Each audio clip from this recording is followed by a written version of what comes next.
Hello, everyone, and welcome to Becoming the CEO of Your Life. My name is Cynthia Ruiz, and I am going to be your facilitator for the next few hours.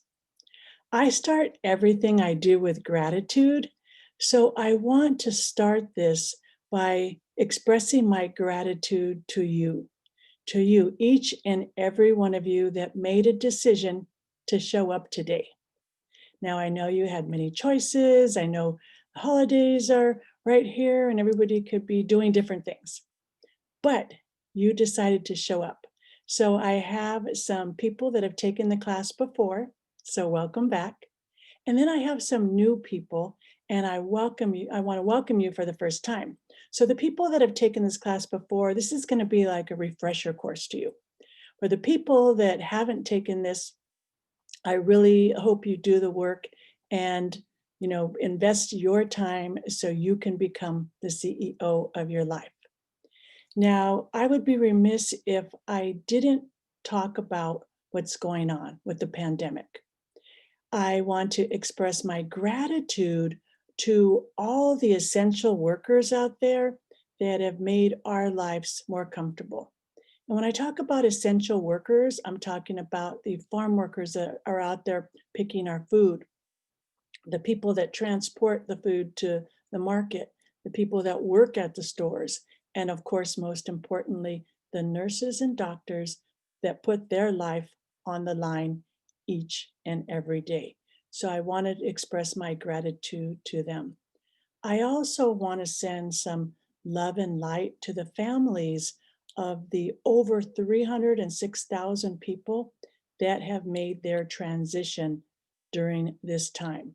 I think we can all agree that this pandemic has probably been one of the most challenging things of our life. Everybody has been impacted by the pandemic. I don't care who you are. Sometimes your life has been impacted in small ways. Sometimes your life has been impacted in bigger ways, but everybody's life has been impacted.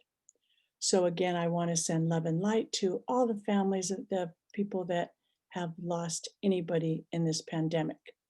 So what I believe, it's a perfect time to really reassess your life, press the restart button and become the CEO of your life. Now, it doesn't matter how old you are. It doesn't matter what chapter you are in your life, because I believe our lives are like books. We have different chapters. Some of you are at the beginning chapters, some middle, and some are winding down at the later chapters. And that's okay. It doesn't matter where you're at. You still can take charge of your life. So I am so proud of you that you showed up today. Now, what I want to do is talk about what we're going to do today. And I also want to give a shout out because we have people from all over the United States, and we actually have some friends from the East Coast. So those of you that are on the East Coast, I know it's a little late for you. It's a 3-hour difference. So you're starting at 9 o'clock and we'll end at 11. So thank you for your patience. I also wanted to let you know that I am recording this, and the recording will be available both on my website and on my YouTube channel. So after we go through these exercises and you say, oh, you know what, my brother can use this, my cousin can use this, my child can use this, somebody else that feel free to share, because this is really my gift to you. Now, normally with the classes that I teach, for a 2-hour class, it's usually $500, but I'm gifting this to you because I really feel strongly that I want to share my gifts during this very difficult time. But I also want to tell you that this is a working webinar. In order to become the CEO of your life, you need to do the work. All I'm going to do over the next few hours is facilitate. Now it's going to be up to you to do the work. So that being said, I want you to get out a paper and a pen or pencil, because we're going to be writing stuff down and you're going to be doing the work. So if you don't already have a paper and pencil or pen, please get that. Because again, in order to become the CEO of your life, you are the one that needs to do the work. I'm just going to share the tools with you. Now, what does it mean to become the CEO of your life? Well, when you really think about it, what does a CEO mean? Well, we know CEO stands for Chief Executive Officer, and Chief Executive Officers are normally in companies, businesses. So, what is that? That's a boss. So, what I want you to do is become the boss of your life, take charge of your life, and understand that if you're unhappy with some area in your life, you have the power to make different choices to change it. Because all the time I hear people saying, "Oh, I'm unhappy with my relationship. I'm unhappy with my job. I'm happy, unhappy, unhappy, unhappy." And so my question to them is, "Well, what are you doing about it?" And they're like, "Well, nothing. What can I do?" And some people like to be in the victim mode. Well, the victim mode is a very unempowering place to be. I want you to really take charge of your life and understand that you can have the life you choose by becoming the CEO of your life. Now, this does not mean you're not going to have challenges and you can't control the circumstances, but what you can do is control how you react to situations and you can take charge of your life. You can become the CEO of your life, and I want to help you do that. So, you're ready to get started? The first thing I want you to do, sit up in your chair, sit up nice and tall, and I want you to repeat after me. I am the CEO of my life. Okay, I didn't hear you. I want you to say it like you mean it, claim it. You may not really believe it right now, but I just want you to set that intention. Here we go. I am the CEO of my life. Yes, you are. So, a few things about tonight. First of all, I am going to take questions and answers at the break, which is about an hour in, and then at the end. But during this, if you're asking me questions, I'm talking to you, so I'm not going to be able to answer them. So I will take Q&A at certain times, but if you're ready, let's get started. Ready to get this party started? So let's do this. And I am going to cue it up. And like I just said, I want you to become the CEO of your life. And it's so simple. It's about the choices you make. So you may be asking yourself, okay, how are we going to do this? What are we going to be talking about tonight? And I am going to go over 5 steps to become the CEO of your life. The step number 1, I believe that self-development starts with self-reflection. That's right. Self-development starts with self-reflection. And that means that you're going to have to take a look in the mirror because you are the one that has the power to change your life, but you have to be honest with yourself and you have to look in the mirror. Number 2, we're going to talk about defining your purpose in life and writing a mission statement. And this is kind of foreign to most people. It's like, well, mission statement. I've never written a mission statement of my life, and we're going to go into that. We're also going to develop a roadmap for 2021. As we put 2020 behind us, let's make some big plans for 2021 in all areas of our life by setting goals, making plans, and setting a timeline. The other thing that I think is important for you to take charge is to set accountability. Hold yourself accountable and get a support system. Now, just like any other plan or roadmap, you have to evaluate it and make adjustments. And why is that important? Because life is dynamic. We can make plans, but we still have to stay flexible because life happens. So before I jump into the meat of the course, what I just wanted to start talking about is to kind of give you some perspective about me. Now, I know some of you know me, but there's many of you that don't know who I am or what I'm all about. So I don't want to spend a lot of time on this, but I want to give you context so you understand who I am. Well, as you know, I'm Professor Cynthia Ruiz. And the other little trick I wanted to tell you, you can see my head and you can just move it around. If it's in the way of the words, you can just hold on to it and you can move the little box anywhere on the screen. So I am an author. I am a leadership expert. I'm an executive coach. I'm a city commissioner. I'm actually come from two cultures. I'm Native American, Cherokee. I'm a Cherokee citizen, and my Cherokee name is Lion Mother. And I'm Latina. My dad was Mexican, and I say was because he's made his transition. So, what I like to say is, I get my passion for life and my love for music from being Latina, and I get my spirituality and love for Mother Earth from being Native American. I have to say, growing up, it wasn't always easy because I didn't feel like I fit in anywhere, but today I own it, and I'm so proud of both of my cultures. So tell you a little bit about myself. So as I already said, I'm a professor. I teach at the graduate and undergraduate level at a small university, the University of West Los Angeles. And I teach leadership and I teach business. I've been teaching for many, many years. I just indicated I'm a 3-time author. I'm president of the City of Los Angeles Pension Board. The pension board, our pension portfolio right now, we just hit a high watermark.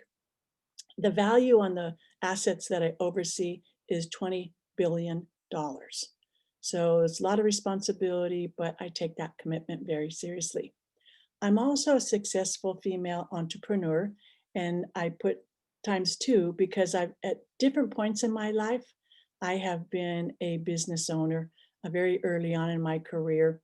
And then I went to work for government for a while, and now I'm second time around, I'm a business owner and I do the executive coaching. I also have extensive executive leadership experience. I ran the Public Works Department for the City of Los Angeles. I was in charge of 6,000 employees and just under $1 billion a year budget. And I was also an executive at the Port of Los Angeles. The Port of Los Angeles is the #1 container port in the United States. So I got experience in trade and commerce. Now, I'm not trying to brag, but just to let you know, over my life, I've gotten over 65 awards and accolades for my leadership and service to the community. I hold a master's degree from Cal State Los Angeles, Cal State University Los Angeles. I have my degree in counseling. I was fortunate enough to get my master's degree by the time I was 23. And then later in life, I actually was able to take a class at Harvard, taking a leadership class. Now, recently, I'm very excited to announce this. Many of you probably don't know this part. Recently, I was actually recruited by the National Women's Political Caucus to serve on the Coalition for Women Appointments. And so what this amazing group is doing is they are vetting women that want to be part of the new Biden administration. As we know, the Biden administration, yay, starts on January 20th. And of course, the administration is already filling the first tier positions. But what most people don't realize is that there's 4,000 second tier positions in a lot of different departments. And so the new administration has made a commitment to have gender equity. So 50% of those positions are going to be filled by women. So I'm part of the coalition, but I'm put on a task force to review the applications and make recommendations to the administration. So I'm very proud and honored to serve. So that's my bio, but I also have to say, what you don't see in this bio is all the challenges that I've had and experienced in my lifetime. You know, I've had to overcome a lot. And people don't realize it because they look at me, oh, you have it all together, you've done this. No. To give you some highlights of the major challenges that I've had to overcome. When I was 7 years old, my parents divorced and my mom got on welfare. And I remember going with her to the market and be so embarrassed and humiliated that she was paying with food stamps. I was the first person in my family to go to college and my parents didn't have any money to help me out. So I had to do everything on my own. One of the most tragic things in my life, and when I was 17 years old, I was violently raped. And that was a situation where it left me feeling not safe. So I went to college and got involved in a relationship, kind of pretty much the first person that came along, and got married, only to find myself in a physically and verbally abusive relationship, which I don't know why, but I stayed for 13 years. So by the time I got out of that marriage, I had no self-esteem. I was devastated. The good news out of that, I did have an amazing son who's now grown in an amazing man. But there were so many challenges. And then career-wise, I started my first business and I was able to build it up to $1 million a year business, only to have, after having that business for many years, only to have the laws change and basically put me out of business. So I needed to reinvent myself. From there, twice in my life, I've actually had very good positions which were eliminated overnight. No, nothing, not because of my doing, but it just got eliminated. So the point is that, looking at my resume, yeah, it's great, but I have experienced so many obstacles and challenges in my life. So if I can overcome these challenges, you can overcome whatever it is that you're going through. I know some of you are in a really dark space right now, and because of the pandemic, or maybe lost your job, and you're like, oh my God, I don't know how I'm going to get through this. But don't give up. Keep going. Life is about choices. And today, even despite the fact that I've gone through so much, I'm happy and I love my life. But you know why? Because I did the work.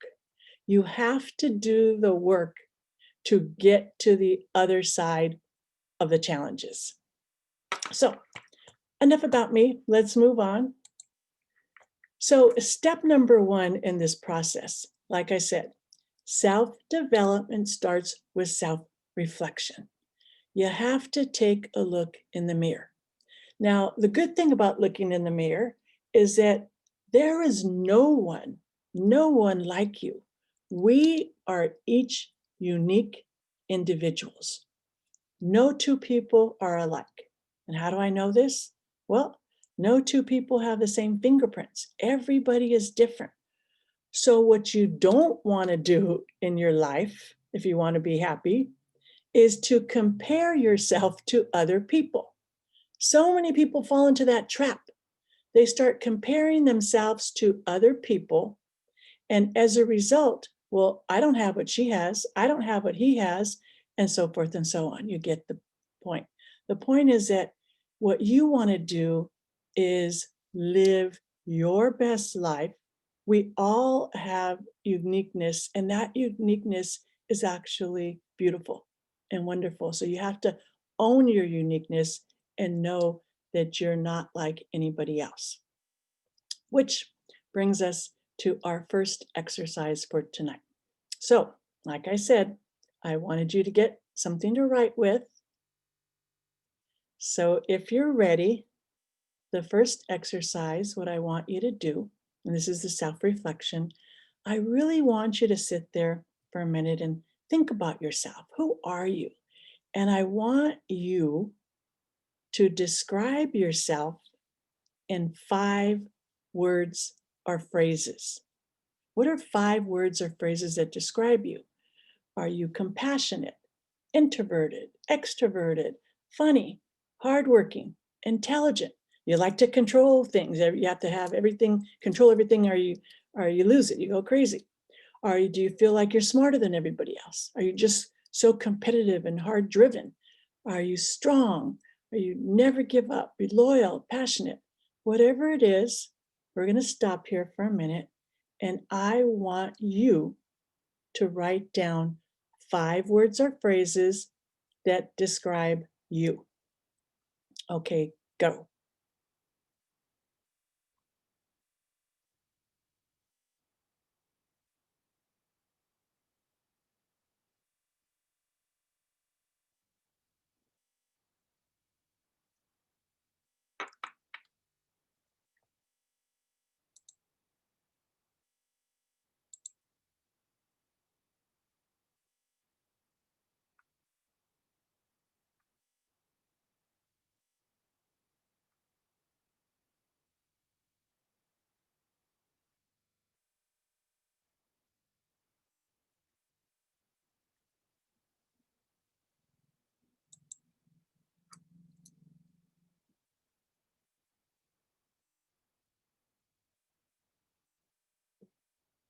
And really be honest with yourself.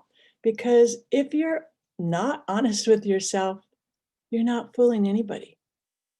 To really develop who you are, you need to be honest with yourself, the good, bad, and the ugly.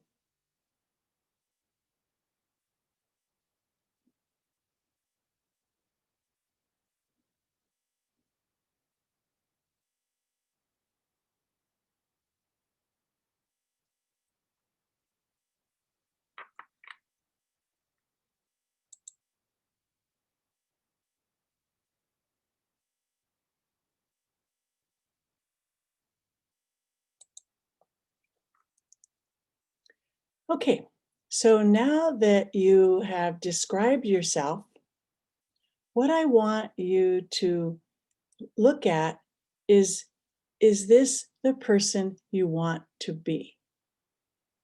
So, describing yourself as an assessment of who you are today, but is that the person that you want to be? Sometimes we may describe ourselves, maybe you're impatient, and maybe that's not the person that you want to be because that being impatient, then you get angry and then you yell at people and or you're rude to people. So it's really thinking about now that you've described yourself, are you the person that you want to be? Are you happy with who you are? And only you can answer that question. It's a very personal thing, and you will need to, or you should be the best person you can be. So, are you happy with the way you described yourself? Or are you just repeating what somebody else told you? And maybe that person was your parent, maybe it was your friend, maybe it was your spouse, whoever, somebody else in your life fed that into you, but you didn't really believe it. So, who are you and who do you want to be? So that's part of your self reflection. Now, not everybody is good at self reflection because most people don't take the time to really reflect on themselves. So if you need help, which that's okay if you need help, I wanted to share a very powerful tool with you. Now, this is a tool for self evaluation. It's called the Rizzo Hudson Enneagram Type Indicator. So basically, it's a test, or it's not a test, it's an assessment, not a test. It's an assessment. And it's put out by the Enneagram Institute. Now, this only costs $12. So if you're really struggling to figure out who you are, this test can help you. And for $12, what's that? A couple coffees at Starbucks or whatever, $12 is not a lot. So if you want to know a little bit more about yourself, you can take the Enneagram Institute. And I don't have any interest in this company. It's just a tool that I've taken myself and I use with my executive coaching clients. And it's 144 questions and it takes 40 minutes. You can do that online and it gives you a full report. Now, with my clients and my friends that have had take it and myself, it's very accurate. It's surprisingly accurate. So there are actually with this test, nine different types. And You can see them on the right: reformer, helper, achiever, individualist, investigator, loyalist, enthusiast, challenger, and peacemaker. So with my tests, because I don't ask people to do, my clients to do something that I haven't already done myself, my test results came out that I'm an achiever and I'm a helper, which kind of seems like they don't go together, because achievers are driven and they're goal oriented, you know, whereas givers are people that give. Well, I'm actually both. So I see somebody that raised their hand, and I'm not going to have the ability to answer anything until the break. So just hold tight and hold that thought. So mine were helper and achiever. And so the way it described me, it says that I'm effective, competent, adaptable, empathetic, warm, thoughtful, and appreciative. So the report that you get after taking this test is like, I don't know, like a 20, 25 page report. And like I said, it's surprisingly accurate. So if you feel that you want to know a little bit more about yourself, this is a great tool. And if you feel like you don't need to take it, that's okay too. I'm just here to share information with you. So let's keep going. So the next thing, now that you have described yourself and taken a look at yourself, I want you to identify some areas that you need to improve. That's right. No one is perfect. No one is perfect, and everybody, I don't care who you are, has some areas that you need to improve. We all have strengths and we all have weaknesses. Nobody is good at everything. So, for example, maybe you get angry fast, impatient, or, and I'm not trying to sound sexist, but guys, maybe you don't communicate. I mean, I hear women complain all the time that their mate doesn't communicate. Or, like I said before, maybe you're the type of person that tries to control everything. You need to control everything, and you're just, not comfortable if you can't control everything, or you get stressed out. Or this is completely different. Maybe you allow people to use you, and you need to set healthy boundaries. Whatever it is, everybody needs to improve something in their life. So, what I want you to do now is I want you to identify 3 to 5 areas in your life that you would like to work on. And I want you to write them down now. 3 to 5 areas in your life that you would like to work on.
So I did have a question in the chat. They wanted me to go back and just go over the name of the test again.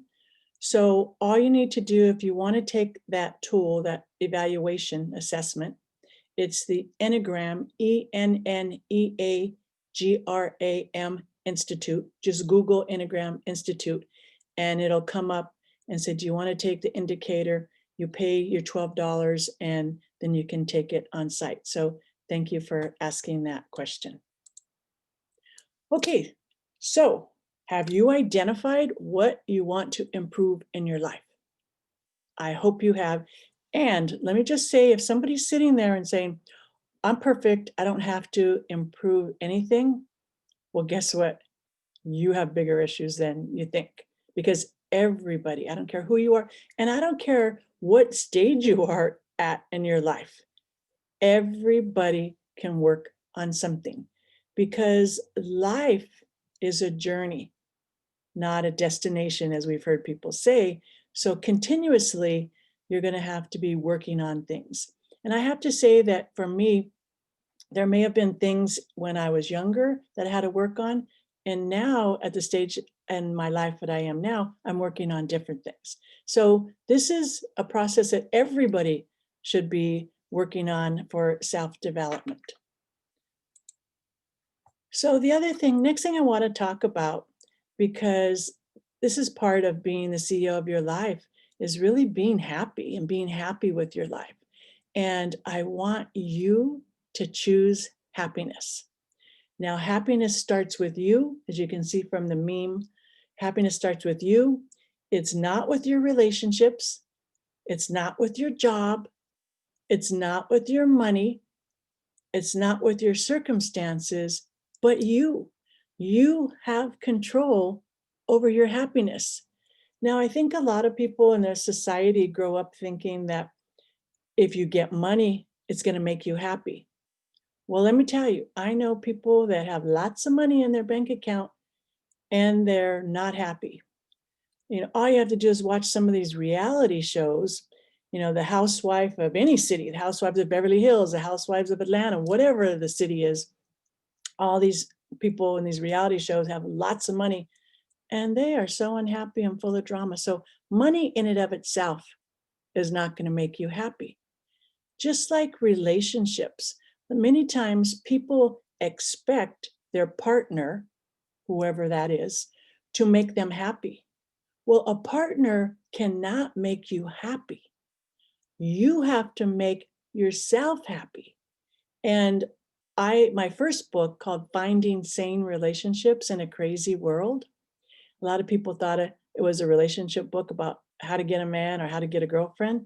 Well, the truth of the matter is finding sane relationships in a crazy world starts with you. Because if you're happy and healthy, you're going to have better relationships. Now, the job in and of itself is not going to make you happy. Now, this is not to say that you can't have a job that you enjoy and that you love. I mean, that to me, that's the goal, to do something you're passionate about. Or your circumstances don't have to define you. You can still be happy. So I'm here to tell you that happiness is a choice. Happiness is a choice, and you could choose happiness. And everybody has access to happiness because happiness is free. It doesn't cost you a penny. It's free. So you can choose happiness. Because when you really think about it, what is happiness? Happiness is a mindset. Now, this is not to say that you're going to be happy 100% of the time. Nobody's happy 100% of the time. But for me, my goal is to be as happy as possible. And I choose happiness. And the way that I choose my happiness is with gratitude. Gratitude is my foundation for happiness. One of the things that I do in my life is every morning when I wake up, the first thing I do is my gratitude list. Not to say that I sit down and write out a list. I mean, I usually go over it in my mind. And I am so grateful for so many things. I'm grateful to wake up, right?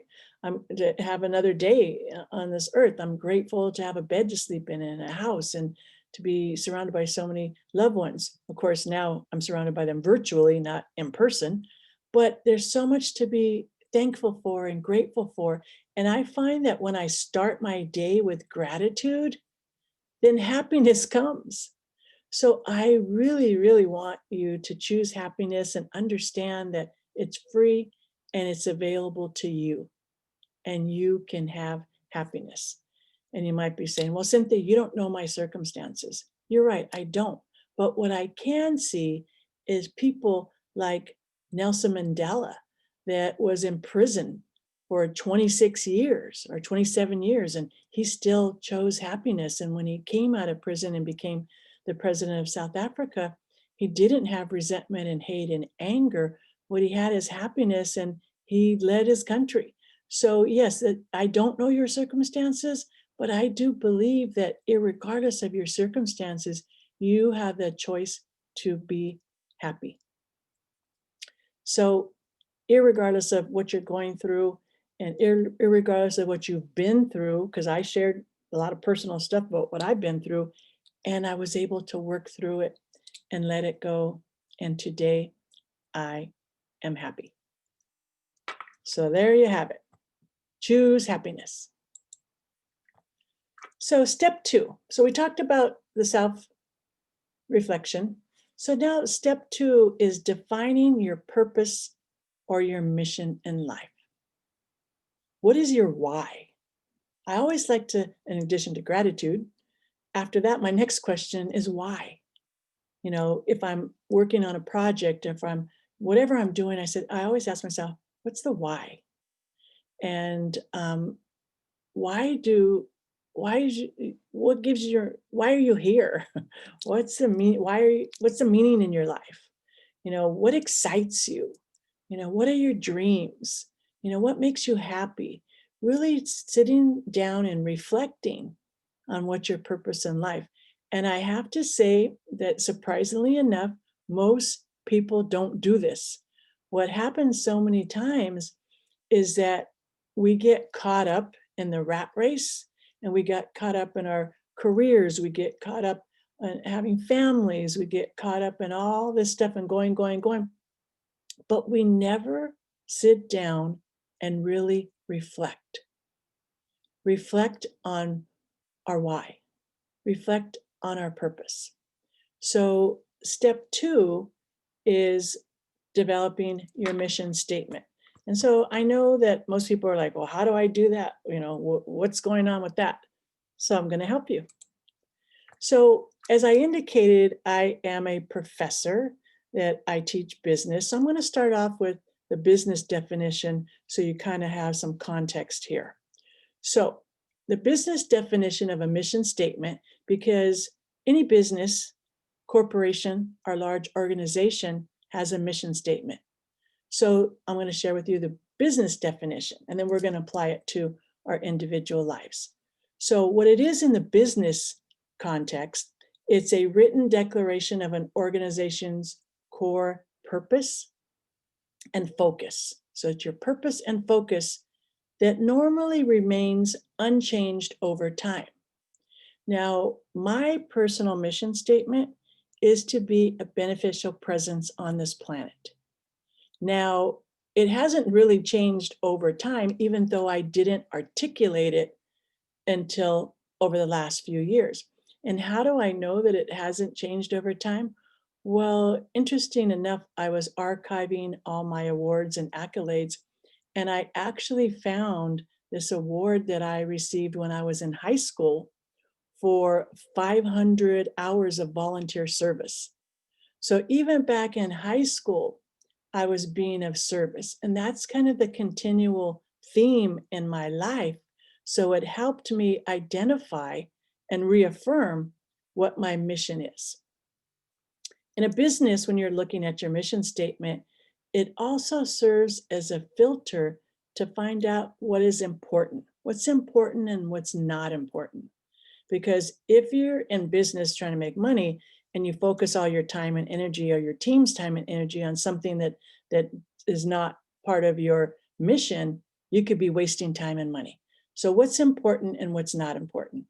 Now, in a business context, it's about, clearly stating which markets you're going to serve and how you're going to make money, because that's what business is all about.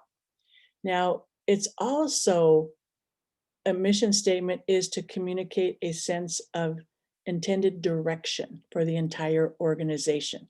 So your mission is something and everybody in the organization knows. So I just wanted to share that with you so some people can kind of understand what the mission statement is.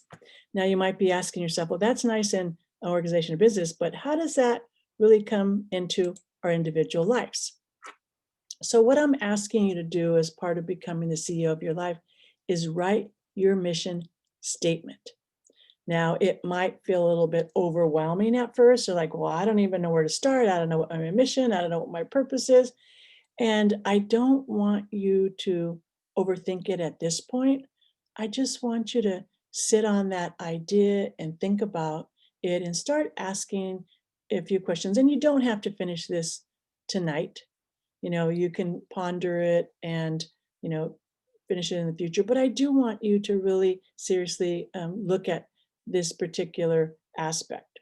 So I want you to remember that the mission statement for your life is defined by you. Because you're the CEO of your life, you get to define what your mission is. And it doesn't have to be just one thing. You might, in your mission statement, if you're a parent, that might be part of it. Like for me, I could say my mission is to be a beneficial presence on the planet and to be the best parent I can be. Now, the reason I did include it is because at this point in my life, I'm more support to my son because he's grown. So it's not like I'm his primary caregiver. I mean, he's grown and he's married.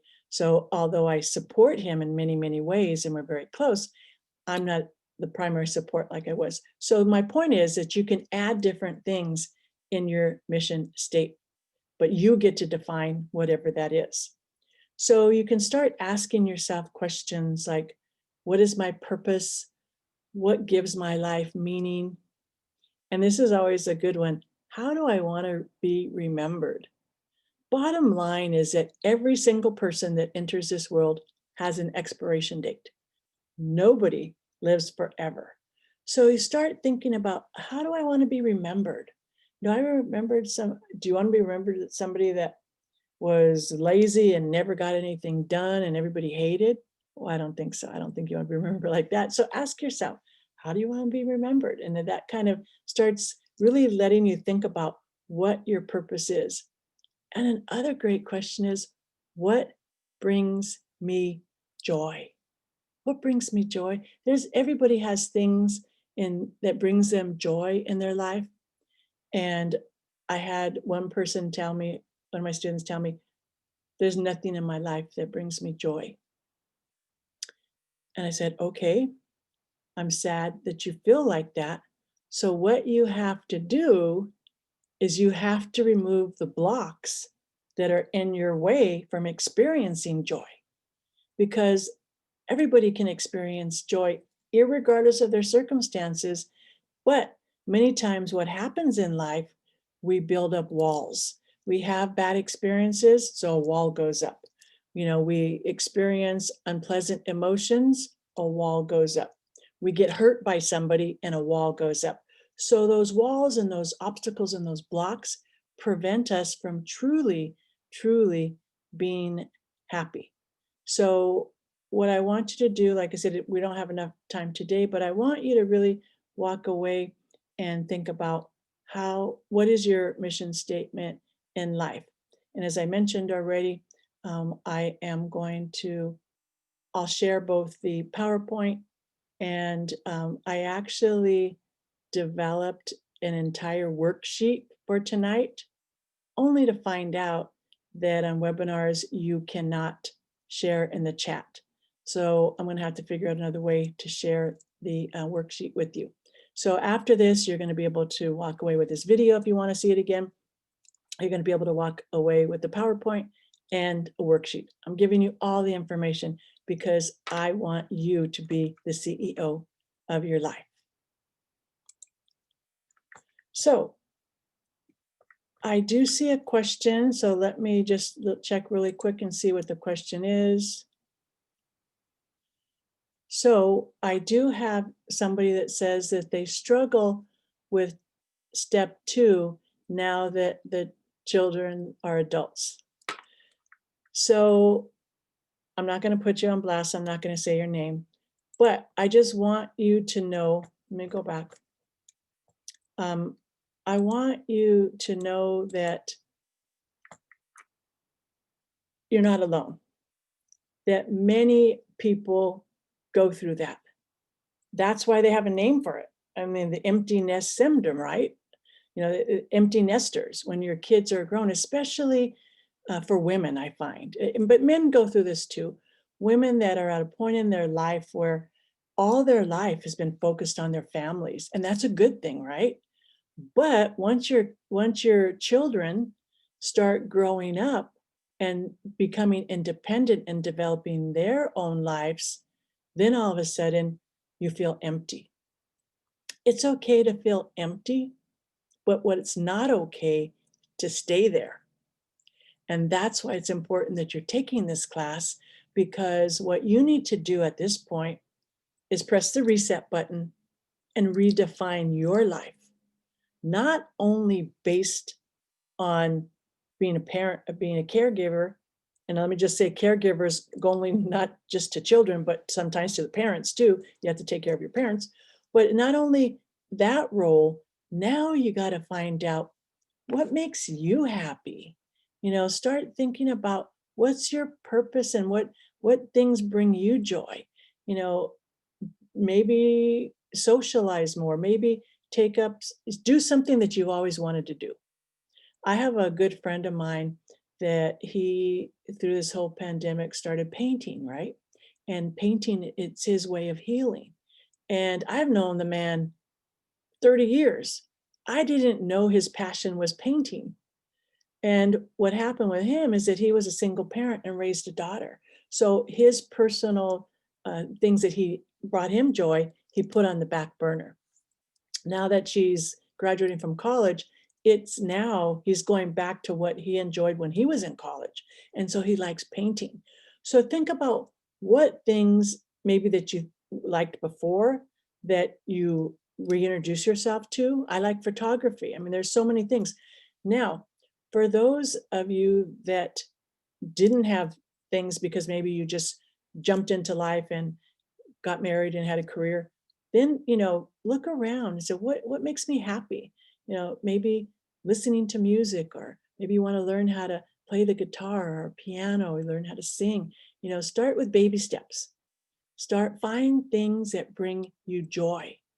So again, it doesn't matter what point you are in your life, you can press the reset button and define yourself today. So thank you for asking that question, because I know that each chapter in your life can have a different set of struggles. And the empty nesters do really, and what happens too sometimes is that when you have a couple, their whole focus has been on the children, and all of a sudden the children are gone, and they look at each other and say, "Oh, who are you?" You know, and so they have to kind of like, reestablish their relationship. So I went off on a tangent, but I hope I answered your question. So the next thing I want to do is really look forward. We already talked about how 2020 has been very challenging. So let's talk about 2021. Let's look to the new year. And I want to ask you to kind of like define a theme. I like to say it's, setting your intentions. What are your intentions for the next year?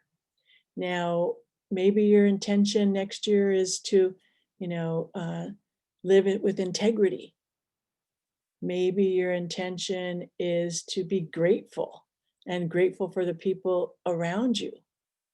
Or maybe your intention for next year, for 2021, is to declutter your life. Now, what does declutter in your life mean? Well, it can mean a lot of different things. I mean, the obvious declutter in your life is, cleaning out stuff you no longer need. Since I'm home all the time now, I've been cleaning out my garage and cleaning closets and doing that kind of stuff, decluttering my life and getting organized, and things I no longer use, get rid of them, get them out of the way. Because when you're in a clutter-free environment, you feel better. But the other piece of decluttering your life is really decluttering your brain from all the junk that's in there. All that baggage. I like to say we all have emotional baggage, and emotional baggage comes from experiences that we have in our life. Now, in our life, we have good experiences, which create good memories, and then we have bad experiences that create all this emotional baggage that can show up as anger, resentment, shame, guilt, so forth and so on. So when I talk about decluttering your life, it can mean a lot of different things. So the point is, think about next year, and this is big picture kind of stuff. What's your theme for 2021, or what do you want it to be? And what are some intentions that you want to set? So I'm going to stop here and I'm going to ask you to really look forward into 2021 and list 3 to 5 things, big picture things for 2021 that you want to set as intentions or set as themes. So I'm going to share mine to kind of give you an idea. So my intention for 2021 is to really mentor more young people, Gen Z. And Gen Z is, I think, anybody 20 years and younger.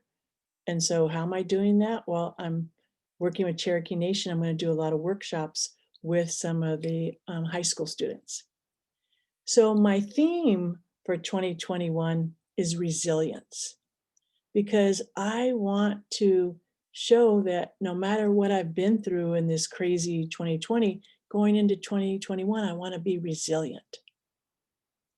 So with that, I'm going to stop for a minute and I want you to identify between 3 to 5 things, your intentions, and then set 1 or 2 themes for 2021.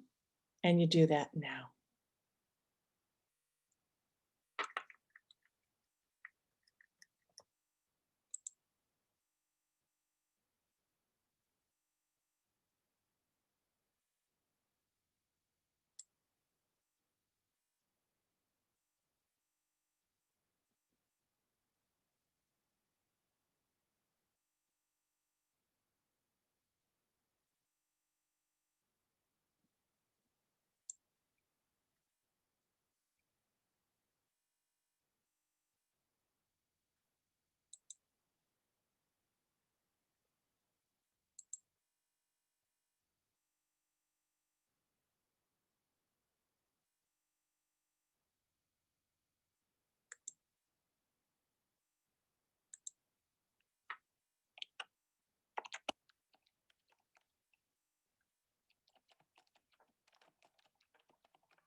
Okay, well, if you haven't finished, you can finish later, but I really want you to think about next year. So, I said one of my intentions is to mentor young people. I'm excited to announce that my youngest executive coaching client is here with us today, and his name is Kane Monroy. Kane Monroy is the Gen Z entrepreneur. He's 18 years old, and I've been working with him and being his executive coach. And so I am just so excited because working with somebody that's of that age actually makes me excited and invigorates me. Now, if you don't know who Kane Monroy is, Google Kane's Arcade. Now, this young man, when he was 9 years old, used his imagination and created an arcade out of cardboard boxes. And an aspiring filmmaker filmed it, his little arcade made out of cardboard boxes. And that video went viral and has had over 10 million views. Now he's 18 years old and he's already done not one, but two TEDx talks. And so now he's on a mission to teach people his age, the Gen Zers, how to make money by using their imagination. And so that's part of my theme for next year. I'm working with him and I'm actually going to be interviewing him next week and I'll send that I'll put it on my website and on my YouTube. So if anybody's interested, but he's just a dynamic individual. And so again, it doesn't matter what your age is. This information, these tools are really applicable to anybody. And so with that, it's just now going to be 7 o'clock. So what I'm going to do is let's take a 5 minute break. And so right now, just stretch a little bit, stretch. And now it's time for Q&A. You want to go stretch, get some water. But if you have questions, I'm here. So now's the time to put your questions in the Q&A. I can't believe we're halfway finished.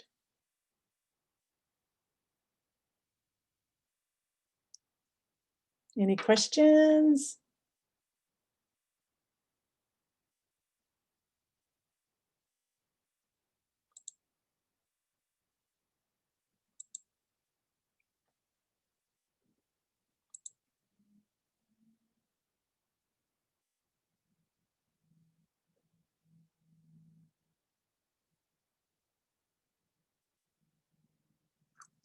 So I don't have a question. I have a comment that says, I love your class and I'm so grateful to be here. Thank you, Cynthia.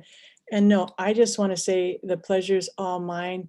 It's my honor to be here and to be able to share the knowledge that I have with you in the hopes that it will help you become the CEO of your life. Okay, I have somebody else. Hi, Cynthia. Okay, hi. What's your question?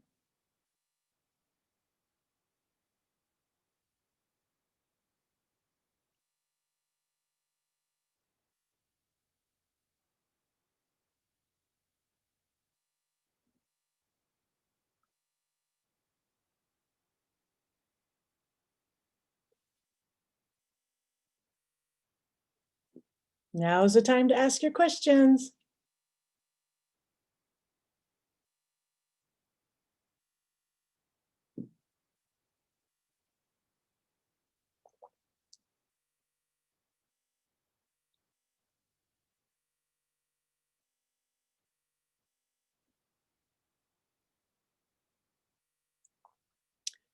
So the question that came up is, what do you tell Gen Z generation is a must to get started as a CEO? I think for me, what I have found with Gen Z, what they must do is make a plan and realize that they have to do the work. Because what I do find, and I think a lot of this is from social media, is they think that they can just jump to the top and nobody jumps to the top, right? They think that, oh, I can become famous, overnight. Well, they really have to put in the hard work. There is nothing around putting in the hard work. Now, interesting enough about Gen Z is that they want to be entrepreneurs. And the beauty about Gen Z is they want to make money in a socially responsible way. They're big believers in social responsibility, and the money that they do have, they buy products that they believe in. And that's why you see companies like Tom Shoes and all these companies that have a social aspect doing so well, especially with the young people. So the must that Gen Z must do is realize that it doesn't happen overnight, that they have to make a plan and put in the work. Okay, so I have another question. They started late in life going to school, and next spring is their last semester, and they're actually going to UWLA, is where I teach. So the person says they're 38 years old and just now in college. But you know what you have to remember is that everybody's life is different. Like I said, we're unique, each unique. So let's say that you're 38 years old. So you're graduating. The last semester in law school is next spring. Okay. So you finish law school, you pass the bar, and let's say you're an attorney by the time you're 40. Now, some people may think that that's late. I think the opposite. That means that by the time you're 40, you're going to be an attorney. Most people don't retire till they're 65. So that means you're going to have that career for 25 years. So it doesn't matter at what point you started. You're saying that you started late in life. That's not late in life. That's just a different phase. So congratulations to you for making that commitment, putting in the work. And once you become an attorney, you're going to be a fabulous attorney for 25 years. Now, the interesting thing about careers these days is most people have more than one career in their lifetime. So congratulations, good for you for investing in yourself and in a new career. So it doesn't matter where you're at or where you start, do the work. So thank you for that.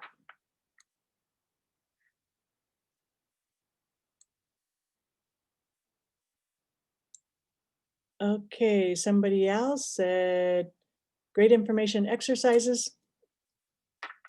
Do we make a separate mission for our business and our personal life? The answer to that is yes. You do have a separate mission statement for your life and for your business because it really depends on what kind of business you have. Say, for example, you have a printing business. And so maybe your mission statement for that printing business is that you want to have a environmentally friendly printing business. That's your mission, to be eco-friendly, which is going to be very different than your personal life. So yes, to answer your question, you do have to have two mission statements, one for your personal life and one for your business. Okay, so the next question. Okay, now everybody's asking questions. I've always wanted to be a part of something good that does good. I would like to be mentored by a successful woman, but it's been hard finding someone who is interested. My answer to that is just ask people. You know, the mentors that I've had just come out and ask, and if I have time, I'll do it. But put yourself out there and ask people, and you'll find. And mentorship can mean a lot of different things, because mentorship nowadays, it's not like it used to be where you sit down and meet with somebody. It could be Zoom chats. You could mentor somebody. Be honest with you, one of my biggest mentors in my life, we never had a formal mentor-mentee relationship, but I worked for him, which was Mary Viragosa. I would watch him and see what he would do. Now, unfortunately, he did things that I didn't want to repeat, but you can learn from others in so many different ways. Okay, so what are some of the practices or examples to reach blocks when feeling stuck or struggles? You're trying to come up with these goals. So what that means to me is release work. And actually, and we'll talk about at the end of the class, I'm actually going to be having a 1 hour workshop starting in 2021 on just how to release, because there's a process that we go through. And then as somebody else says, taking control of yourself can be challenging. It may take several attempts. Can you share some of the actual tools you used? Well, the tools that I use, and we're going to keep going through this. Sometimes I feel like I'm middle-aged because she's 30. Yeah, right. And Latinas could use some support from elder Latinas. So amazing. And it's offering. My question is, how do you come up with, how do we create and tap into more support networks once we're older?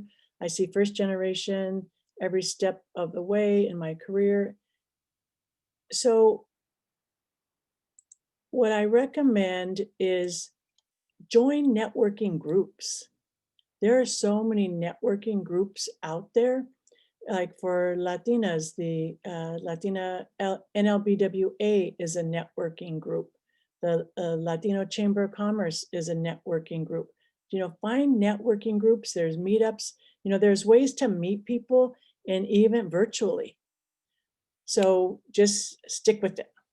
Okay, so it's 7:09. Let me get back on track. And again, thank you everyone for participating in this, and let's continue on.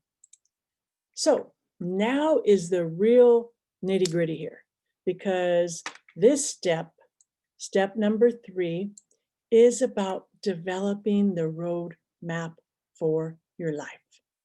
Now, what does that mean? Well, in business terms, every business should have a business plan. In our personal lives, I recommend that you develop a roadmap. It's a roadmap that you work on for your life. So I believe that to really be happy and be in charge of your life, you really have to look at it holistically, right? You have to look at all areas of your life. And so I've identified 8 different areas, and you don't have to write this down. We're going to go through it a little bit more detailed later. 8 different areas to really evaluate when you're doing the roadmap. The first one is self. It all starts with you. It starts with you being happy, you loving yourself, and working through anything that's getting in your way. Part of yourself too is your wellness. And when I talk about wellness of yourself, I talk about mind, body, spirit. Is your mind well? Are you feeding your mind with good stuff? Is your body healthy? Are you eating healthy? You're exercising. And the spirit, do you have some type of spirituality, whatever that looks like to you? Family. Now, it doesn't matter if you have children or not, but we all have some kind of family. And I'm not saying that all family relationships are created equal, because I've had some challenges with people in my family. But it's an area that I look at, and an area that I want to set goals for.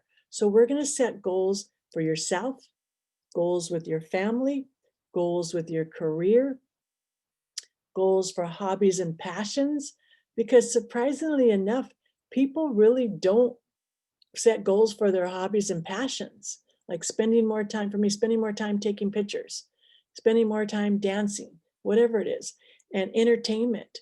Because entertainment nowadays, my entertainment's limited to Netflix and the internet, right? But it's about entertainment, setting some goals for that, setting goals for education, friends, and contributing to the world. So, and we're going to go into this a little bit more detail, but I just kind of wanted to give you big picture stuff. It's really looking at each area in your life and setting goals in each area in your life. That's how I define roadmap. A holistic look at your life in all areas and setting goals. So when you're setting your roadmap, here are some things to consider. When you set goals in your life, I want you to set them in positive language, not negative language. Like, say, for example, I don't want to smoke cigarettes anymore. Not that too many, none of my friends smoke, but just let's say that. So instead of saying I don't want to smoke cigarettes anymore, I want to stop smoking, what you want to do is word it in the positive. I want a smoke-free life. Then you ask yourself, what action can you take to start accomplishing this goal? Well, you can get some, if you're trying to stop smoking or you're trying to have a smoke-free life, you can get patches, gum. It's interesting because lately what I've been doing is I've been listening to Barack Obama's book, an audiobook, and he talked about that. He's talked about he, smoked cigarettes for many, many years. And then one day, one of his daughters came up to him and said, "Oh, Daddy, you smell ugly. You smell like smoke." So he made a decision that he wanted to have a smoke-free life. So what he did is he called up his doctor and said, "Give me some of the nicotine gum or whatever, Nicorette gum, whatever it's called." And that was his plan. And he hasn't smoked since. So it's, no matter who you are, I mean, he was president of the United States at the time. No matter who you are, what you are, we all have things that we can set goals in and making plans. Now, the other important thing when you're doing your roadmap, set a certain amount of time. Okay, I'm going to do this, take baby steps. I'm going to do this for 30 days, 60 days, 90 days, 120 days, a year, whatever it is. I know I have one of my brothers is actually in a 12-step program, and he takes everything one day at a time. So, his goal is to not drink today. Now, his todays have accumulated, and now I think he has like 15 years of sobriety. So everybody's different in terms of what their time frames are, but it's important that you put the time frames. So it's important when you're setting your goals to be fearless, because fear is something that holds so many of us back. Be fearless in the pursuit of what sets your soul on fire. So when we're doing our roadmap, I want you to consider those things. So what we're going to do now is more work, is let's start your plan, your roadmap for 2021. So what we're going to do is get that paper out again, and we are going to set one goal for each area of our lives. And then later on after class, you can fill it in and set more goals. But just for today, for time purposes, we are going to set one goal for each area. And again, I'm sharing with you my stuff so you can see how it's done. I'm being open and transparent. And so for myself, what I think is important for myself, my goal for 2021 for self is to continue my spiritual practice. So I want you to write down one goal for yourself for 2021, and you do that now.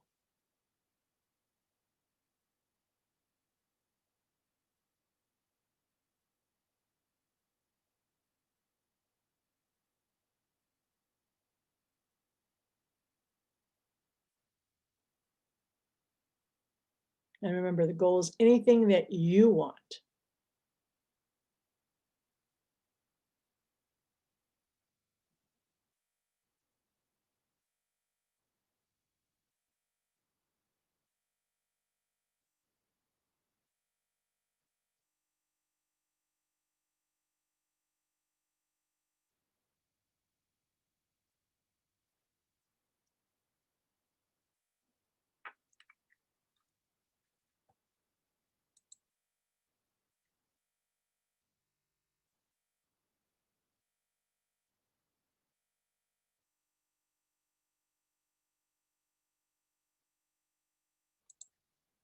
Okay, everybody got a goal for their self for 2021?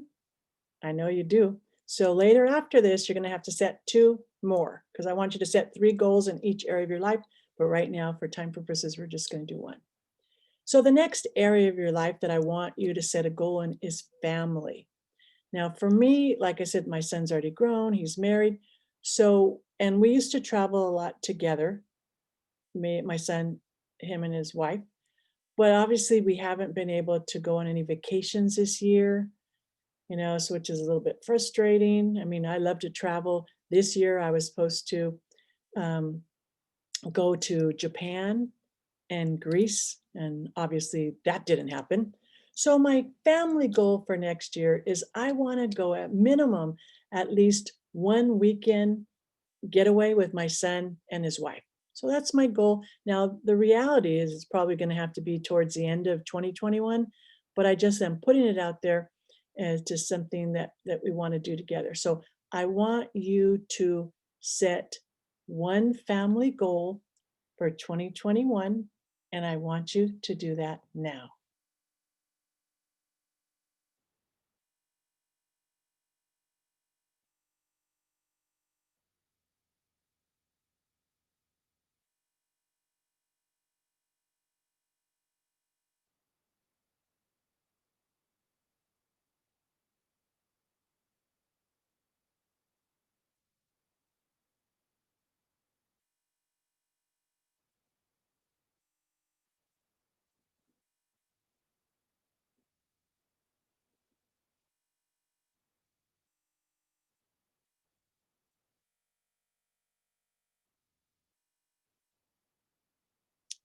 Okay, everybody have their family goal for 2021?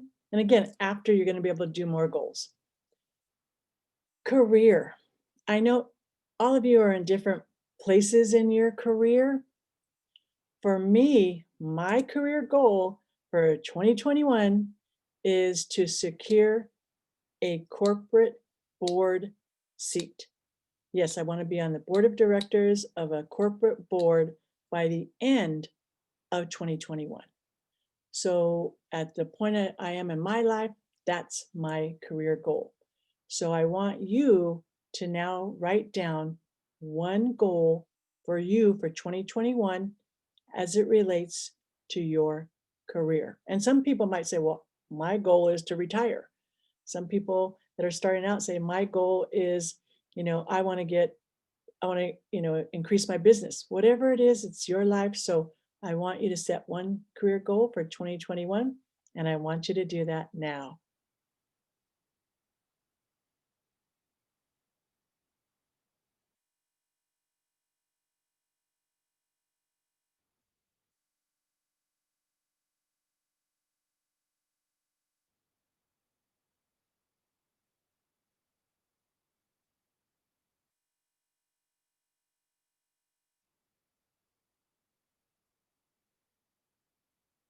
I feel like I should have the Jeopardy song.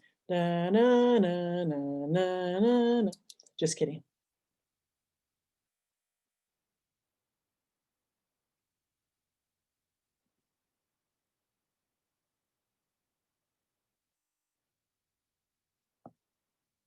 Okay, so now let's move on. Now that you have that career goal, and I know one of your career goal is going to be graduate from law school and hopefully take the bar maybe by the end of next year.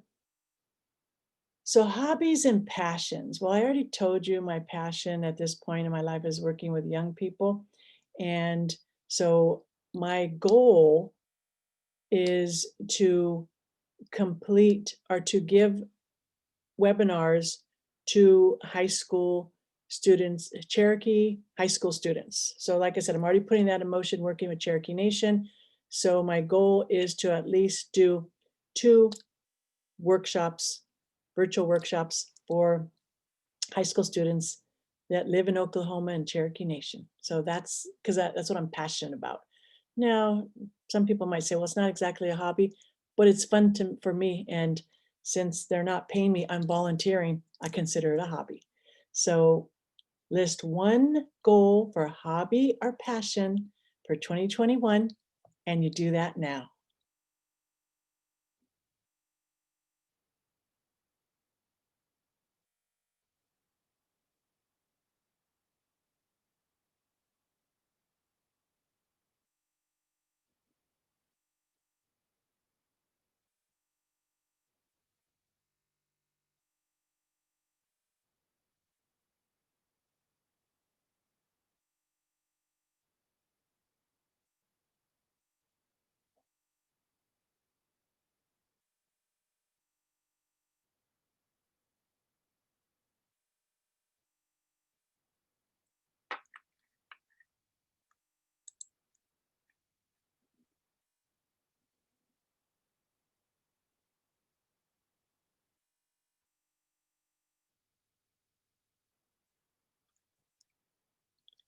Okay, somebody just shared that they were thinking about the Jeopardy theme song too.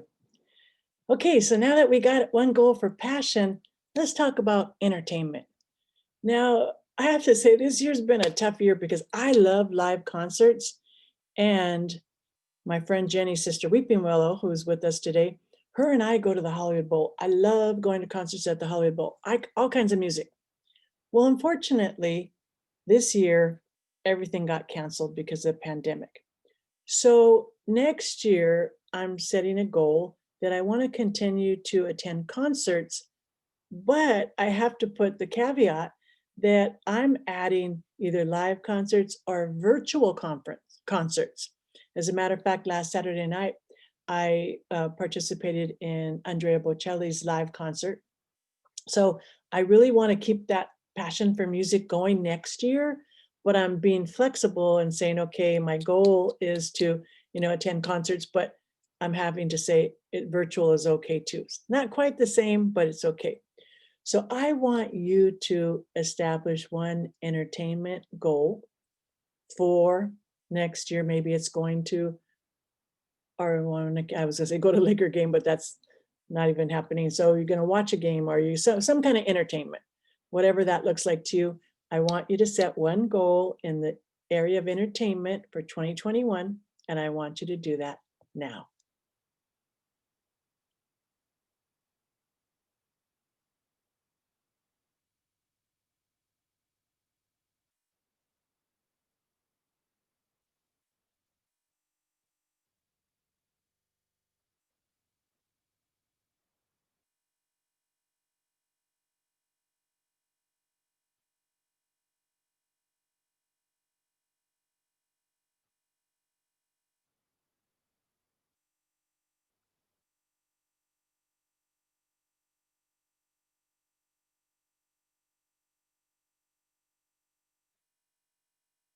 Okay, now that you have your one goal for entertainment, we're going to move on to the next category. And the next category is education. Now, when I mean education, it doesn't have to be about formal education at a university, even though some of you are either attending university now, maybe you might already have your degree. Education can mean a lot of different things. It could be continuing education. My goal is to complete a course with NACD. Now, I already told you that my goal is to get a corporate board seat. So what I did is I joined the National Association of Corporate Directors, and I am completing courses through them to really get myself ready to get that corporate board seat.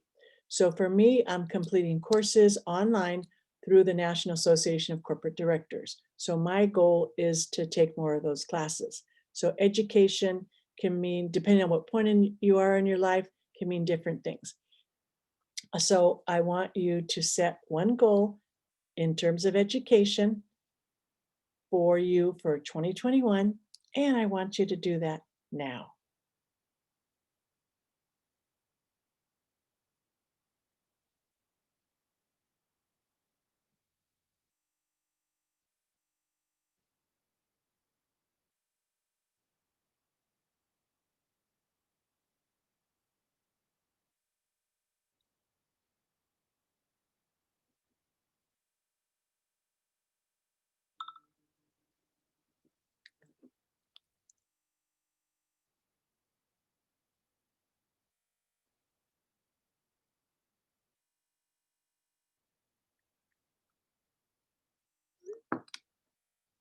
Okay, next category is friends.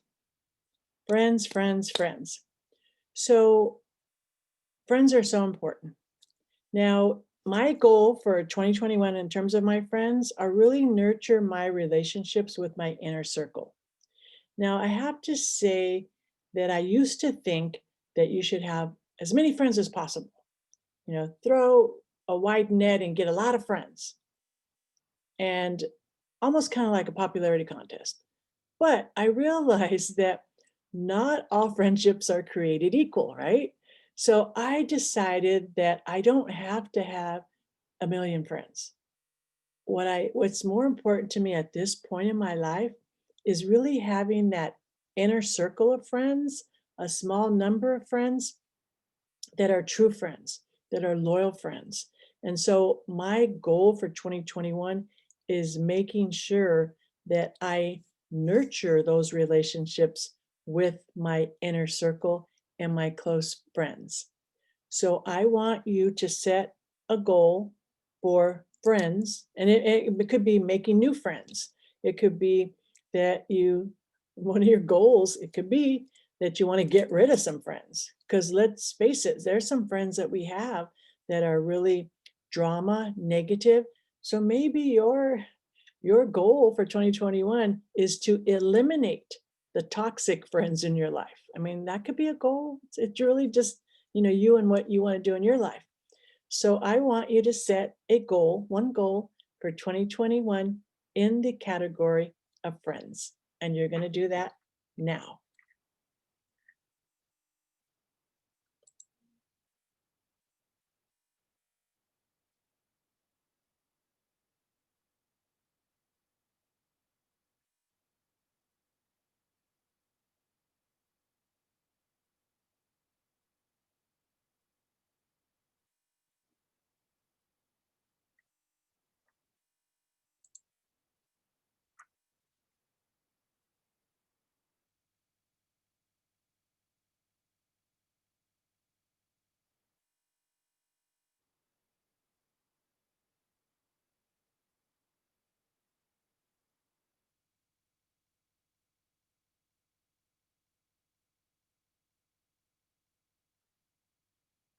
Okay, and before we go on to the final category, I just want to give a special shout out to all the men that showed up today, because we do have quite a few men that showed up. Most of the classes that I teach that are self-development, for whatever reason, women are attracted to these classes.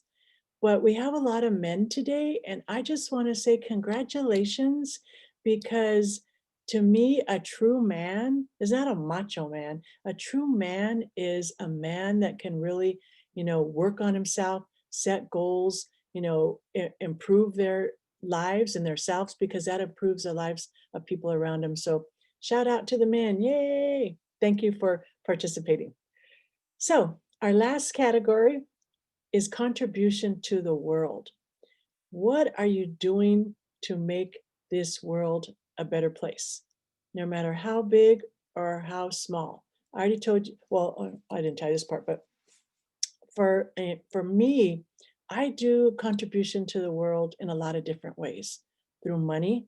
Each month I have my budgets. Every month I budget to give to a nonprofit. It's my commitment that I'm giving back. And as you could probably tell from what I do, I actually give a lot of my time and volunteer and mentor for free and do all that. So I do a lot of contribution. And when you contribute to the world and others, guess what? You feel better. It's so important to be of service, however that looks like for you. And maybe you say, I don't have money. That's okay. Volunteer time. Sometimes people just need somebody to talk to. We have a lot of people in need that just need somebody to listen to them. So even just lending an ear is important. Now, my goal in this category, contribution to the world, is I want to assist the Cherokee Nation with a delegate seat in Congress. Now, what am I talking about here? Well, Cherokee Nation, our last treaty with the United States of America, actually granted us a seat in Congress. A seat in Congress. Yes, that's right. However, they never gave it to us. And it's a non-voting seat, very similar to the seat in Congress that Puerto Rico has, but it's a seat at the table. And so last year, when our new chief of Cherokee Nation came in, Chief Chuck Hoskins, he says, and he's an attorney by trade, he says, wow, we have this treaty, it gives us a seat. We want our seat. And here's the person that I'm going to appoint. Her name's a woman named Kim Teehee, who actually worked in the Obama administration. So a very dynamic, educated, powerful woman. Now, he went to Congress and says, where's my seat? And he got a lot of support, a verbal support. Nancy Pelosi and everybody says, yeah, that's a great idea. But COVID happened and it really got put on the back burner. So in 2021, I'm going to do everything in my power to help Cherokee Nation claim the seat that was promised to us in the last treaty that we had with the United States. Now, granted, it was a long time ago. I don't know how, like 18 something, but I want the United States to honor their word. So that's my contribution to the world for next year. So at this point, I want you to set a goal. I want you to have one goal and how you're going to contribute to the world for 2021. And I want you to do that now.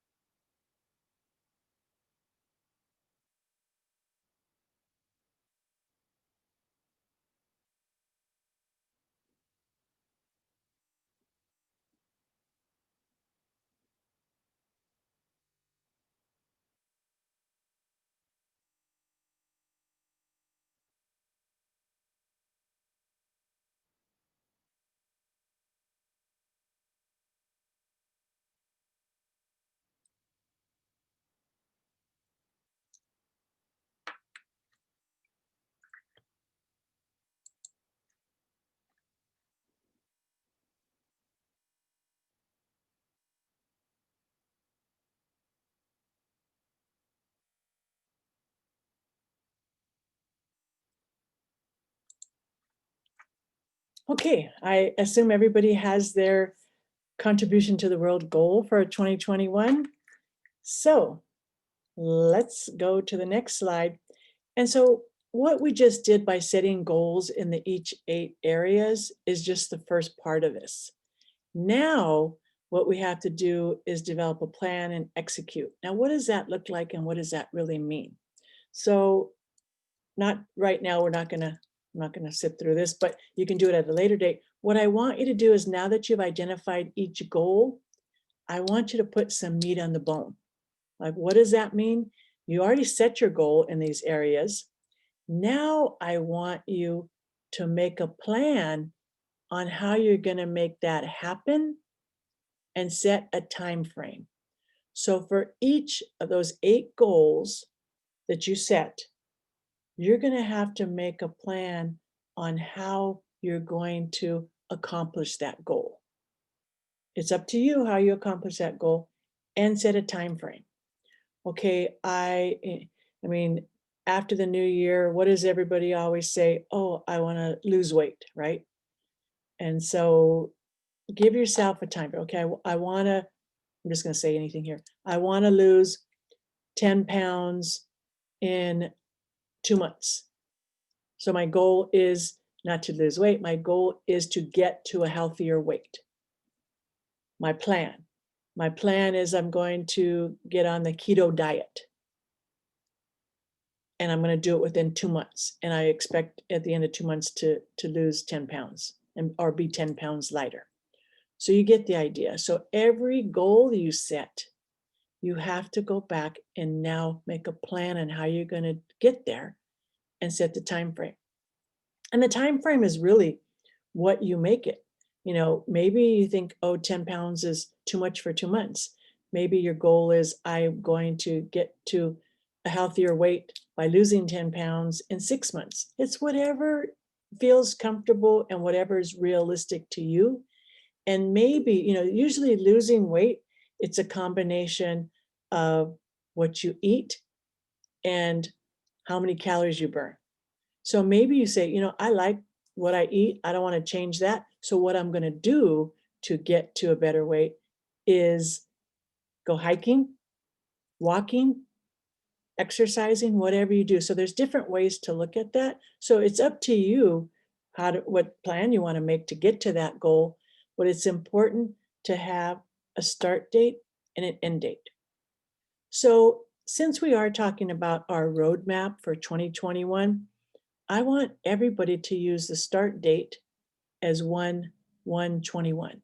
I want you to have an implementation date for your roadmap of 1/1/21. So you have your goals, you make a plan, you set the time frames, and what's the most important thing? Next, you got to put it into action. Like Nike says, just do it. You got to do it. And that means setting the goal, making the plan and time frame for every single goal that you already set. Which takes us, now that you've developed this roadmap with the plan, the goals, the plans, and the time frames, now it takes us to step number 4, accountability. How are you going to hold yourself accountable for this plan? So I know a lot of people make New Year's resolutions. I personally don't do New Year's resolutions because most people just, they set it and they never do it. It's because they don't fill in the rest. They don't develop the plan. They don't develop the time, and they don't develop accountability. You got to hold yourself accountable. And so, how are you going to hold yourself accountable? How are you going to track your progress? Especially, let's go back to the example of losing weight. I recommend to people, don't weigh yourself every day. That'll drive you crazy. If your goal, let's say, is 2 months, then you weigh yourself once a week. That's how you track your progress, because weight can fluctuate, water weight, from day to day. So if you obsess over the scale, then that's, setting yourself up for failure. But if you say, okay, I want to lose 10 pounds, I want to be at a healthier weight, losing 10 pounds in 2 months, then you weigh yourself once a week. So that's one way to track your progress. The other way that I really find very effective is engage the support of others. If it's just you, you're like, okay, well, I had that ice cream. I know I'm said I'm going to lose weight, but I ate that ice cream and nobody knows, so who cares? But when you start engaging the support of others and you hold not only yourself accountable, but others hold you accountable, it gets a little easier. And for me, what works in terms of establishing support is doing things on the buddy system. The buddy system. So I was recently working with a friend earlier, like in June. Me and her were on a weight loss together, and holding each other accountable, weighing yourself once a week and calling each other and being support. So the buddy system works. So you can also use the buddy system for your actual whole roadmap. Find somebody that you trust. It doesn't have to be, a family member or your spouse or your partner or whoever. It could just be a friend, and say, okay, we both have developed our roadmap, and we're both going to help each other and hold each other accountable. So the other thing I find is important when you're developing your roadmap is also, once you do reach your goal, setting up some rewards. Now, if your goal is to drop 10 pounds and you get to the goal, you don't reward yourself by going and, gorging yourself and pigging out. That's kind of counterproductive. But what you do is like, okay, I reached my goal and I am going to, buy myself something new to wear. Obviously, I was going to say dress, but we have guys here too, so you're not going to buy yourself a dress. At least I don't think so. Who knows? But anyway, you get the point. So you want to set up rewards too. Once you reach your goal, are you happy with that goal? Do you want to reassess that goal? So you have to set up rewards as well. And maybe the reward is, splurging on something that you've always wanted or whatever it is. But accountability is so important. And that's where most plans fail, because people fail to set up the accountability. And then they fall off the wagon, or they start eating, or they don't exercise for one day, and then they beat themselves up, and then everything falls apart. But don't beat yourself up either. But you need to hold yourself accountable. Step number 5. Okay, hold on. We have a question or a comment here. Let me just look at that real quick. So I just had somebody ask, are we able to get the recording for this? I just hopped on after my final, and please let me know. And the answer is yes. What I am going to do is, after tonight's session, I'm going to upload the recording to my YouTube channel. and it's my name, Cynthia M. Ruiz, and also my website, same thing, cynthiamruiz.com, and you can find it there. So the answer to your question is yes. Okay, so step number 5, evaluate and adjust. Now, we make plans and things change. And I like to use the analogy of our navigational system in our car. We like to input the address we're going to, and it takes us right there. But sometimes we get rerouted because there's traffic, because there's construction, because there's an accident, whatever. So we have to, be flexible. It's kind of interesting because you want to make a plan, but you have to be flexible at the same time. So I recommend that, because this is a lot of information because you're making goals, hopefully 3 goals in each of the 8 areas. That's a lot of goals. So how often are you going to review your roadmap? So you can review it on an annual basis because you should be doing this roadmap in perpetuity, right? Because you're always wanting to improve your life and taking charge of your life. You can do it New Year's, which is coming up. You can review your roadmap on a monthly basis. Some that works for some people. You can review it on a quarterly basis every 6 months. So for those of you that took the master class, Becoming CEO of Your Life, it's 6 months now. So it's time to really go through this whole process as well. Because again, your roadmap is a dynamic document.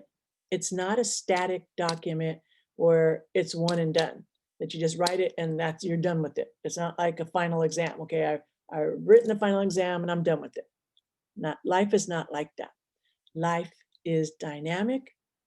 Things are constantly changing and evolving. So you're going to want to change your roadmap as well. So when you're taking a look at your roadmap, ask yourself, do you want to add anything? Maybe, once you got going on your roadmap, you realized there was something you forgot. Do you want to add anything? Do you want to delete something?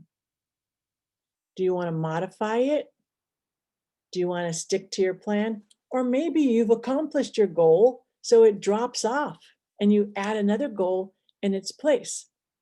So it's interesting because when you're doing the evaluation, one of the things that you need to ask yourself, if you did not reach your goal, don't beat yourself up, but you want to ask yourself, why? Why did I not reach that goal?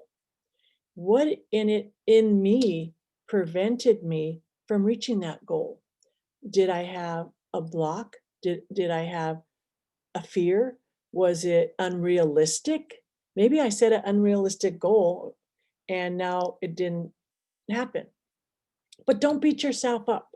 Just reevaluate it. And if there is something blocking you from the goal that you want to achieve, take a look at it, go deep down inside, okay, what stopped me, and figure it out. And if it's something, maybe an issue from the past, release it and move on. So it's important, step 5, evaluate it, adjust it, and keep going. So if you go through these 5 steps, you can become the CEO of your life and you could live your best life ever. Just don't give up. Don't give up on yourself. Realize that you are worth it. You are worth investing in yourself, believing in yourself, and most importantly, loving yourself. Because so many people walk around unhappy because they don't believe in themselves and don't love themselves. But you are worthy. You're worthy of greatness. You're worthy of becoming the CEO of your life. So everybody sit up again. Sit up nice and tall. And I know I went through a lot of information very quickly, and that's why I'm going to give you the worksheet. I will give you the PowerPoint and the video if you want it. So I want you to repeat after me. I am the CEO of my life.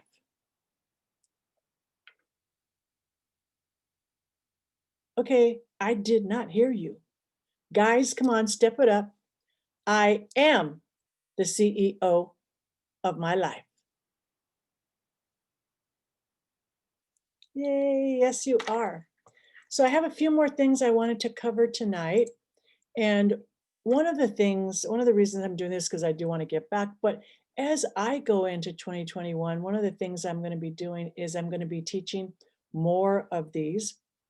But what I've decided to do is make it an hour because I know, especially my East Coast friends, I know it's almost 11 o'clock for you guys and it's late. So I'm going to break it down to an hour. So I have several of these classes that I teach. Obviously, becoming CEO of your life is you're here today. The power of forgiveness, because if you don't forgive others or yourself and you hold that stuff in, it really affects you. This you are the center of your world, which is really talking about self-care. No one succeeds alone, so play nice. How do you work with others? How do you, in business, I teach team success. Success is a choice. You get to define success in your life, not anybody else. I also do release work, let it go. We talked about earlier how sometimes we have blocks and people really don't know what to do with all that stuff. So I have a 1 hour workshop on how to just let that go. And I walk you through step by step. Cherokee Wisdom, 12 Lessons for Becoming a Powerful Leader. That's based on a book, my recent book. It's the second edition with my co-author, Abraham Bearpaw. And then I also have one called Women Rule the World, or at least we should. Because with my executive coaching business, I find that 90% of my clients are women, and these are C-suite, these are top level women, and they have so many issues of not feeling worthy or just like insecurity. So that's what that is all about. So I am going to ask you, now that you know the, oh, and then I have a free class. So those individual classes are $50 each, and you can just buy one, you can buy them all, whatever you want to do. And then I have Becoming the CEO of Your Life for Gen Z, and that's free. Anything that I do with young people, I don't charge for. So what I'd like to do is ask you at this point, if you would be interested, is there any interest in any of those type of classes? What's appealing to you? You have a few minutes to take a look at them. Would you be willing to take any of those, all of those, none of those? Doesn't matter to me. I'm just kind of trying to gauge which ones I should prioritize in terms of my scheduling. So take a look. If there's anything that looks interesting to you, let me know, and you could respond to the poll now.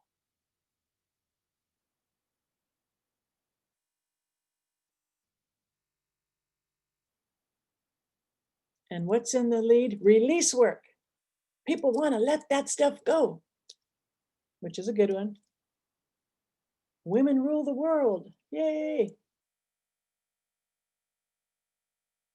Okay, anybody else would like to give me some feedback? Again, this is just going to help me prioritize. Yeah, power of forgiveness. That's a good one because it holds us back in so many ways. Okay, I'm going to end the poll. The power of forgiveness is so important. And actually, I just went through that this year. So my mom is 88 years old. She has dementia. She broke her hip. She's in a boarding care. And one of my big challenges in my life has been with my mom. We have not had a good relationship. So this year, I've really used this downtime to forgive her that for the way that I perceived her treating me. So, and let me tell you, it's really made me feel free. Okay, so the last thing I wanted to talk about before I take questions, I wanted to give my contact information. So this is why the contact information is important. So as I indicated, I had developed a whole worksheet around all the exercises that we just did. and then only to find out that webinar, you cannot send that form through chat. It doesn't work, only works on the Zoom meetings. So if you would like to receive a copy of the worksheet, all you need to do is email me. You can email me tonight after class or tomorrow, and I will send it to you immediately. So my email is my name, Cynthia@cynthiamruiz.com. So what you can do, you can email me tonight or tomorrow and say, hey, I want a copy of the worksheet and I want a copy of the PowerPoint. Now, I'm not going to be able to send the recording because it's going to take me a day or so to upload it to YouTube and get the link. So if you want a copy of the worksheet that for all these exercises we did tonight, I'm happy to share that information with you. Just email me. I also want you to stay connected. Here's my website, www.cynthiamruiz, and my YouTube channel, but you can just look up my name. Also, I wanted to share with you something that really exciting happened to me recently. I actually, like I said, I'm a big believer in self-development. I actually was interviewed by Jack Canfield. Jack Canfield is Chicken Soup for the Soul, and he holds the Guinness Book of Records for having the most #1 New York Times bestsellers at one time. He had like 7 New York Times #1 bestsellers at once. So he actually interviewed me on his show called Talking About Success on Jack Canfield's Success TV. So that's also, if you want to see that, it's on my YouTube channel or my website, either one, you can see that. And it's something that for me, I'm something that I'm so proud of, because to be able to be interviewed by somebody so iconic like Jack Canfield in my field in personal development and self-help, it's kind of a big deal for me. So I was very proud of that. So if you get a chance, it's 30 minutes, you can watch that. And last but not definitely least, I have several of my books out. You can get them all on Amazon. Finding Sane Relationship in a Crazy World, Cherokee Wisdom. I have a first edition, second edition, and Yo También, Stories of Healing and Hope. I talked about my sexual trauma, and I'm sharing my story about how I healed from that. So with that being said, I am going to, let's see, a few more people.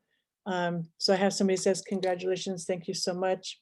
I was interested in possibly attending teamwork as well.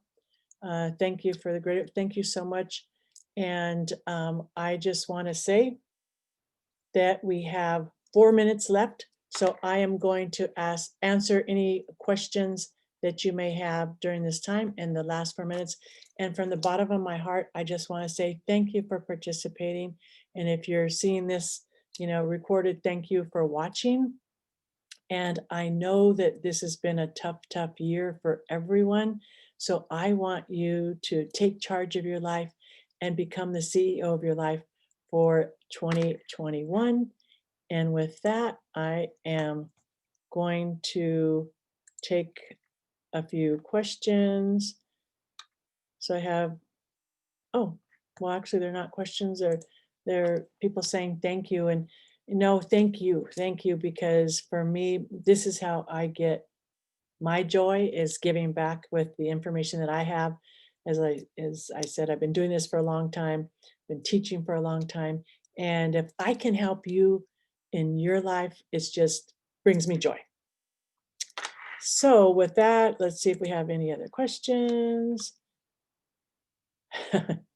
And people are just saying thank you. So thank you. And I have 3 more minutes, so I'll be hanging around for 3 more minutes. And if you want to go, but remember, if you want the worksheet, just email me tonight or tomorrow, and I'll get it to you. So thank you. Everybody stay safe this holiday season. Social distance, wear a mask. The pandemic is real. And I also, if anybody's interested, I have a group of my shaman friends, and every Tuesday from here till January 5th, we do a event called Raising the Vibration for Georgia, We are sending positive energy to Georgia so their voters feel safe and protected and can get some new blood into the 2 Senate seats so we can really have a Congress that brings more love and more compassion and more humanity, tolerance, and just a better world. So let's see, I have a few more. So thank you, thank you, thank you. So I am feeling the love. And with that, we have 2 more minutes. And I know that I had somebody raise their hand, but unfortunately with webinars, webinars are pretty much one way. So it's not a discussion, but I just want to share something really quick. So today I was on my largest webinar ever, Zoom meeting. I was for the Lacers, the pension board, we had our holiday party and we had 248 people on a Zoom meeting with everybody's video showing. That was crazy. That was my largest Zoom meeting. But like I said earlier, my life is virtual, but hey, I'm blessed and grateful. And I'm so blessed and grateful to have so many great people like you that support the work that I do. And with that, I think I'm gonna call it a night. And Jimmy, thanks for being here. Jenny, thanks for being here. Edna, thank you. Lorraine, everybody that showed up tonight. You are a true blessing in my life, and it is 8 o'clock. So, and for those of you on the East Coast, it's 11. So thank you. Peace out.